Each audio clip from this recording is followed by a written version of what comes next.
Hello, my name is Grammath, and this is Armored Core Verdict Day, the 15th installment in the game franchise made by From Software, makers of such games as Demon's Souls, Dark Souls, and Kingsfield. All of them not exactly geared towards the beginners or the faint of heart until now. Now, the question is, what exactly is Armored Core? To put it simply, Mech Assault and Mech Warrior on steroids. It is a fast-paced third-person over-the-shoulder strategy shooter with some elements of RPG thrown in the way that you can build your AC to gear your own style of play. As complicated as that sounds, the game is much more forgiving than in the previous iterations, and I say this having owned and played the other 14. The main difference this game has to others is if you lose or fail the mission, you will not lose any money. There are other mechanics they took out throughout the years. There's no more arena battles. It's kind of just you go into a mission now, and there's an AC every now and then you have to fight. But the biggest difference is the ability to go into a battle, learn your opponent's strategies, learn their weaknesses, either abort or lose the mission, and you don't lose any kind of money, making this a very trial and error kind of game. The downside of this game is that it is not very big in the US. I have yet to see an Armored Core game in a Walmart or a Kmart, and if you walk into a GameStop, they will most likely look at you with an odd look, like you have a couple heads. The story is forced and not well written, but the gameplay is very solid and makes up for it in a very nice way. It would be nice to see the online community grow, but not a lot of people, again, play this game. It's not very well received over in the US. There are some teams still active. I know of a couple teams, either I played against them on the PvP part of the game, or I've played with them on the teams. But that is Armored Core in a nutshell. It's very in-depth, it's very complicated, and it's a nice way to kind of break away from the normal first-person and third-person shooters out today. It has survived to its 15th installment, so if that wants to be thrown into your decision whether or not to play this game or buy this game, take it as it is. I personally would like to see a couple more of these games. They're very great, they're very entertaining, they show a degree of difficulty that a lot of games don't have. And after you beat the campaign, you get a hardcore mode, which is supposed to be extremely unforgiving. And I have yet to play it yet, but from what I've seen of the wiki page and of different videos, it's not very nice as compared to the normal one. So let's go into the workshop real quick and go through some of the basics of the game with how you build your AC. Here's the workshop where you'll be doing most of your upgrading. You'll spend a lot of your time in here doing different things. For starters, the assembly is pretty complicated for a while. It's not very easy to go in depth with it. What we have is the three main weapon types: kinetic energy, chemical energy, and thermal energy. The difference between the energy types is kind of small, but in a way big at the same time. Kinetic energy is the typical bullets. You shoot the gun and it does damage. If you are too far away, the damage drops, and there's nothing really you can do about it unless you get closer to where that little optimal range thing is at the bottom under the reload time. The chemical energy is basically like the kinetic energy, except for the damage fall off rate is very small, but at the same time, it's a very close range weapon. As you see from the howitzers, it's very, you can't be that far away. It's almost like you're using a shotgun. Even with the battle rifle, it's close range compared to the rifle, which can be at extremely high ranges. Other problem with chemical energy compared to kinetic energy is that the kind of just drops off really quickly. It'll fall right to the ground, so you kind of have to compensate for that, aim higher, that kind of thing. The different strategies with the chemical energy are kind of hard to get a good grasp on if you try to use the howitzers or the battle rifle every now and then. The thermal energy is kind of different. It has its own different categories with pulse guns, the plasma guns, and the laser rifles. Pulse guns, after a set amount at the optimal range, they kind of just explode into tiny little pulses and don't go any further. There is no drop off point. It hits that point, it explodes, and that's it. Plasma guns, on the other hand, are like the rifles. They can fire pretty far. They do a lot of damage. They hit hard. Same with the laser rifles. and the laser rifles are actually preferred against most ACs, as the thermal energy tends to be ignored at times, as it is one of the heaviest units in the game to upgrade. Then we have ultimate weapons. Ultimate weapons are more of for show than they are in usability. They take away a lot of your energy. They do a lot of damage if you go to use them for thermal energy, which they brought back from the other games a little bit. Where if you go to use this weapon, if you don't have a high thermal resistance in your core, you will take a ton of damage and you'll become very, very vulnerable to other units. You can use them. They're very destructive. They basically one-hit kill later on when you get the other ones. There's a Mega Blade or a Giga Blade that hits for 154,000 damage. So they're very devastating if you can get the shot off in time. Then we have the shoulder units, which depend on what kind of arms you're using. If you're using a one shoulder unit applicable arm, then you only do like one missile or one CIWS or one reserve magazine. As compared to if you go to use an arm with two, you get two of that. So you'll fire two missiles, you'll have the effect of two CIWSs, you'll have more ammo in the shoulder unit than you do with one. The heads and arms and core and legs all do the same thing as the weapons do. They have three categories: the kinetic, the chemical, and the thermal. Each one has their own different upgrades and everything. This one, as you can see, the weight goes down, which is good. The less weight you have, the faster you move, the more space you have to put on heavier weapons. But it raises the kinetic, chemical, and thermal defenses. Some of them lower, like this one lowers the kinetic defense, even though it's in the kinetic category. But and then it goes on like that, and that's a very light part, so it has almost no defenses. And so the lighter the part, generally the lower the AP, but it'll make your AC faster. You sacrifice health for speed. Thermal is the hardest to upgrade because of its weight. Compared to the kinetic, we can see that the weight is a lot higher than the kinetic was. And it continues to do this throughout all of the different parts, and it actually, if you watch the energy bar on the side as you flip through it, the energy use is a lot higher. Sitting here, and if you look at the energy consumption, it just raises right up. The chemical is decent. It's like the midway point.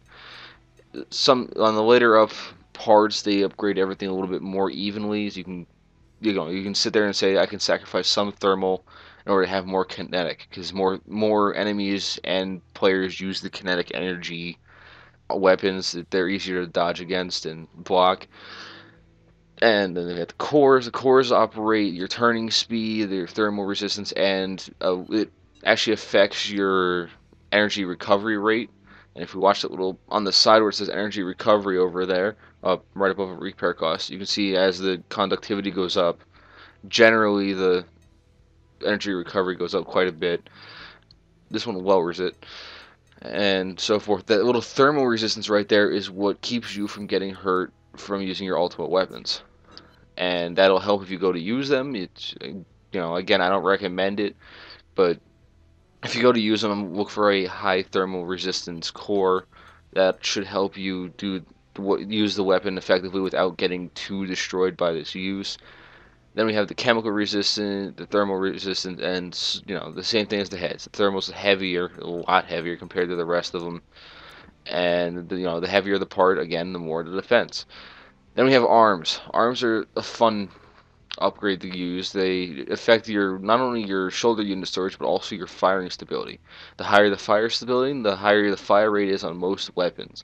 If you go to use a sniper cannon and you have a very high firing stability, like if you were to use these compared to the beginning ones we have right here, the 170 firing stabilities, you would do a lot faster fire rates with the sniper cannons, which helps if you go to use an actual sniper cannon. And the faster you can fire, the more damage you can put down the battlefield without getting reached as quickly. These have the same kind of things as the core and the head, the kinetic resistant, chemical, and thermal. But they also add the weapon arms back from Armored Core 4 Answer was the last time they used them. They skipped them in Armored Core 5, but they brought them back in this one, but not as many as there used to be. There used to be The laser blade ones. There used to be machine gun arms, different kinds of weapons like that. They kind of took them out in this one. There's definitely no shotgun. There is a heat shot, which is the chemical version of the shotgun. They're all nice. They're very flashy. I mean, if you want to base an AC around one, go ahead. I've yet to find a way to use these effectively, as they take up your bay unit, so you can't have secondary weapons. So essentially, you're going from carrying 5 weapons to carrying 3.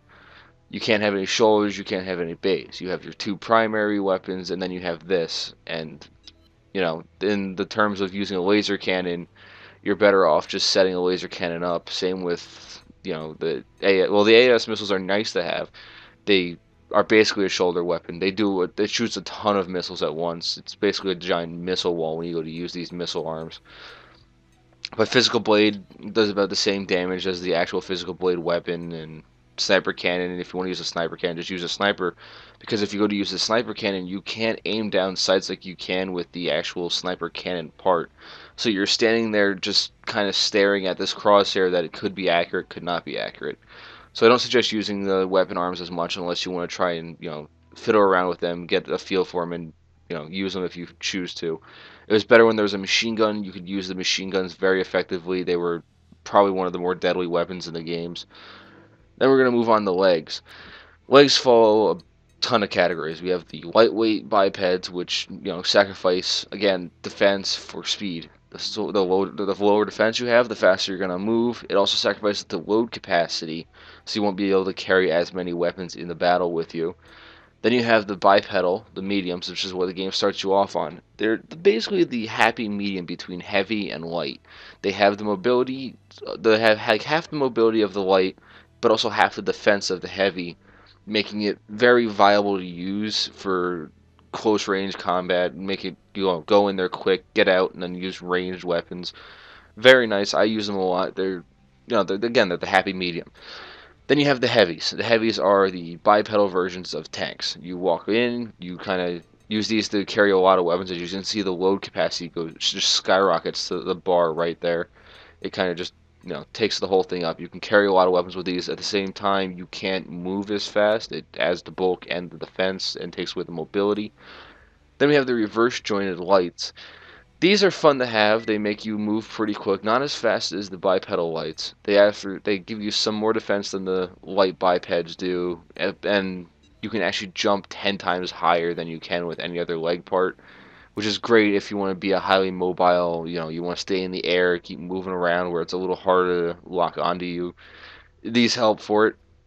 I'm going to be using one of these later on in the game, probably on the last couple missions where there's a ton of ACs, there's a ton of different things, and the last enemy you have to fight, you need to kind of reverse joint so you can stay in the air longer and get higher and get above him. So these are nice to use if you need so a decent amount of load with a decent amount of height. Use that for aerial combat. The heavy units, the same as the heavy bipeds. They move slow. They have a nice load capacity, not as high as the bipedal highs.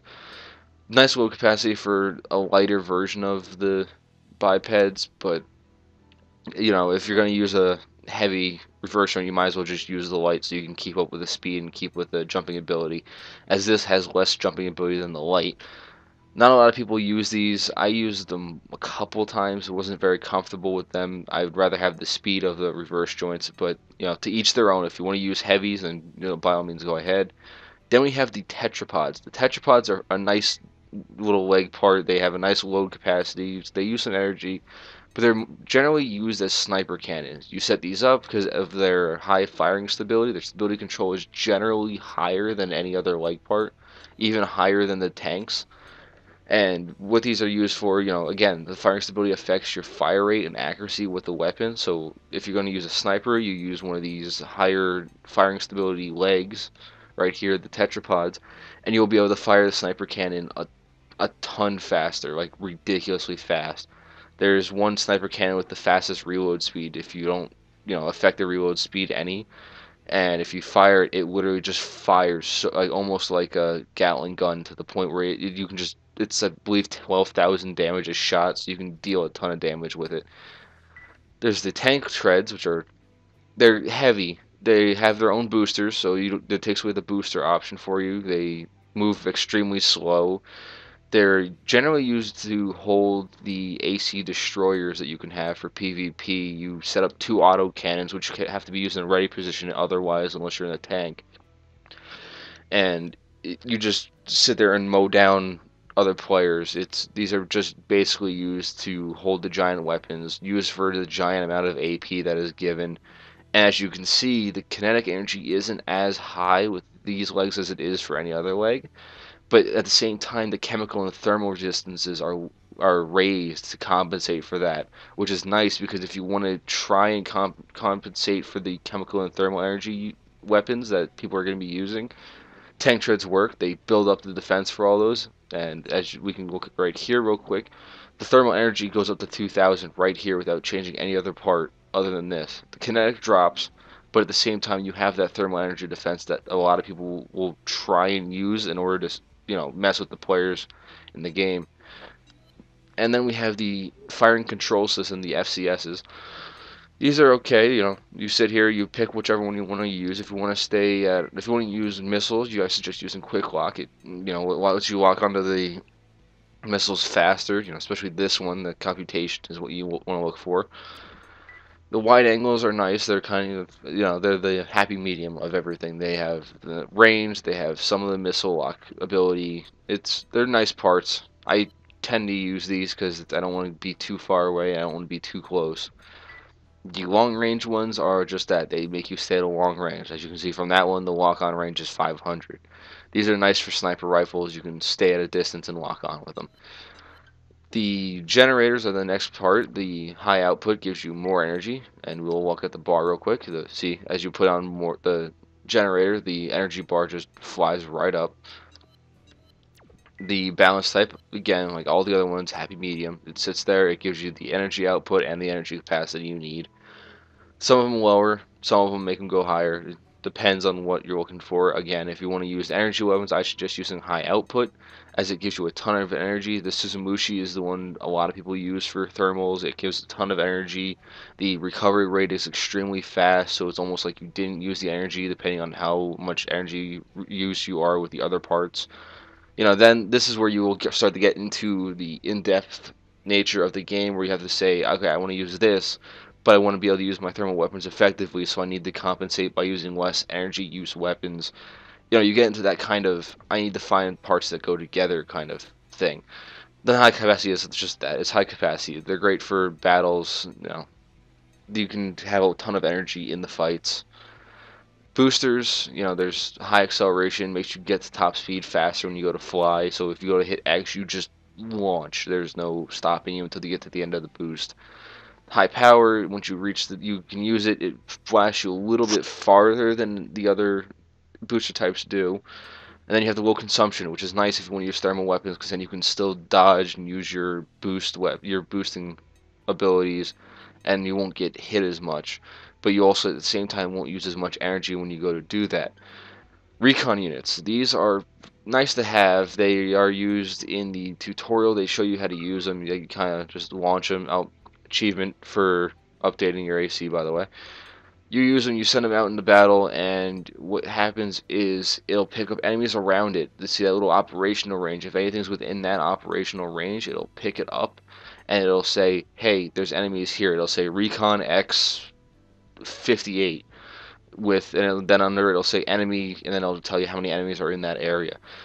Now if you go in scan mode, it'll pick up all the enemies within that scan range, and it'll show you little blue boxes around them, so you can sit there, you go into scan mode, you sit there, you look at everything, say, okay, there's a tank here, there's a golem over here, and there's an AC. You can see which ones you want to take out first, if you want to lure the AC away, you can see what the AC's defenses and resistances are. It's very useful if you want to be able to sit there and try and find out where you need to go and what you need to do in order to beat the mission. So that is the basics of the garage. And with that being said, next episode I'll be going into, actually make the AC I'm going to be using for most of the campaign, and then I'll start up the campaign, and we'll see how that goes with the AC we build. Until next time, guys, peace out, and have a great day.